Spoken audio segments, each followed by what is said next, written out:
Okay, we're taking you live to Tokyo, where, as you can see, Donald Trump is stepping off Air Force One. This is the second of his 3 Asian country tour. He's going to be meeting with the Japanese emperor on Monday before meeting with the country's first female prime minister, Sanae Takaichi, who's described herself as one of the strongest allies of the United States. She is, of course, a very conservative leader of the country. They say they have an awful lot to talk about by way of deepening their alliances. In the meantime, of course, the ASEAN summit that's been happening in Kuala Lumpur continues, with the issues of stabilising trade ties in the region key in the forefront of many nations' minds, given all of the turbulence that we have seen in the region following the China-US trade war over the US imposition of tariffs on multiple countries across the region. Well, as I mentioned, Japan is said to be the second of 3 Asian countries that are going to be visited by Donald Trump. His trip beginning in Kuala Lumpur in Malaysia. The meeting with the emperor will no doubt be a highlight, of course, on Donald Trump's tour of Japan. Japan and the United States have long-standing military strategic ties. The Japanese economy very much shored up ever since Donald Trump's return to the White House, but nevertheless subject to US sanctions, US tariffs rather, as well, that have been slowly decreased as assurances have been given by the White House that, of course, Tokyo remains an ongoing ally in the region, particularly in the face of what's perceived to be rising Chinese economic dominance across the whole of Southeast Asia. Well, our correspondent Katrina has been keeping a very close eye on this trip by Donald Trump.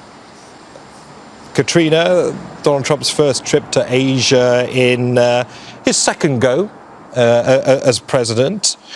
How is his trip being perceived, not only in Japan, but across the entire region, given the backdrop of the all-important ASEAN summit?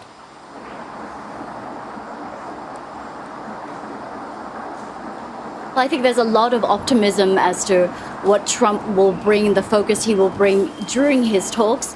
Investors, certainly global investors, as well as investors in Japan and across Asia this morning, were very happy.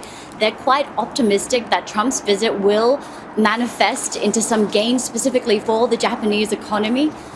We've had this Trump just come off from Malaysia. He was speaking on the plane specifically about his meeting ahead expected at the end of this week with Chinese President Xi Jinping. No doubt people in Japan as well as the rest of the region will be watching for that closely. We don't know the details exactly of what the 2 leaders are expected to discuss or agree to. However, we've had the US side not exactly being tight-lipped, leaving a few breadcrumbs, letting us know what to expect. And Trump himself mentioned just moments ago while he was on the plane that there could be a deal ahead regarding the Chinese-owned social media platform TikTok. Now, this has been a massive issue of contention between Washington and Beijing.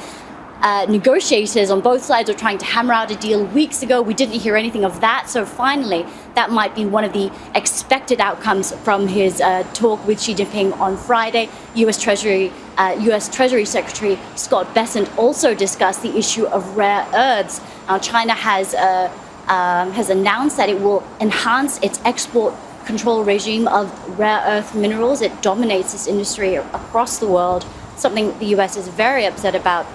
That could also be something that could be on the table between Trump and Xi Jinping. And also that will be something that economies such as Japan will be watching closely, because Japan is also extremely reliant on Beijing for this crucial minerals that go into everything from smartphones to vehicles.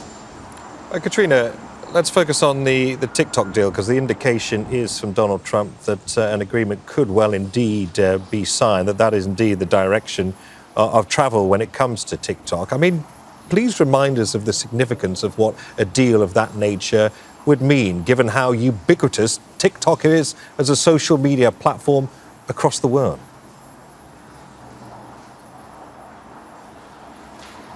That's right. So TikTok is actually the international version of a Chinese social media platform called Douyin. Now, they internationalized the app. It is known as TikTok. It has hundreds of millions of very loyal fans and users in the United States who use it not only as a social media platform to connect with friends, to update people they know as to what's going on in their lives. It's also used very powerfully as a way to generate business for many of these so-called influencers or other online entrepreneurs.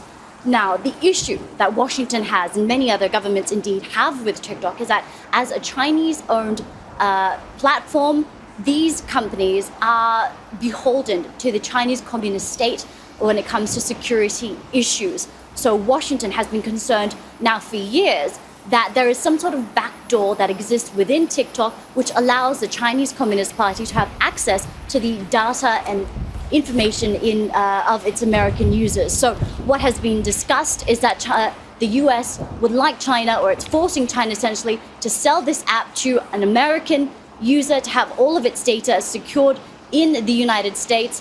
This algorithm, which is extremely valuable for ByteDance, China's parent company, that has been, the Chinese government has resisted selling it. So it now seems that both sides have finally come to an agreement allowing TikTok to continue to be used in the United States while still remaining some sort of relationship with China. But the details as to that, we expect to find out when she meets with Trump later this week. All right, Katrina, we certainly do wait with bated breath to see the details of any potential deal. You're looking at Donald Trump. He is on Marine One, the presidential helicopter, having just got off Air Force One. The plan is for Donald Trump to meet with the Japanese emperor on Monday before meeting with Sanae Takaichi, Japan's first female prime minister, on Tuesday to deepen trade and defence alliances between the two countries. The ASEAN summit still going on, of course, in Kuala Lumpur, the backdrop to Trump's visit to East Asia. Don't miss out. Get the full picture. Subscribe to Al Jazeera for reliable news, expert insight. Like, share, stay ahead.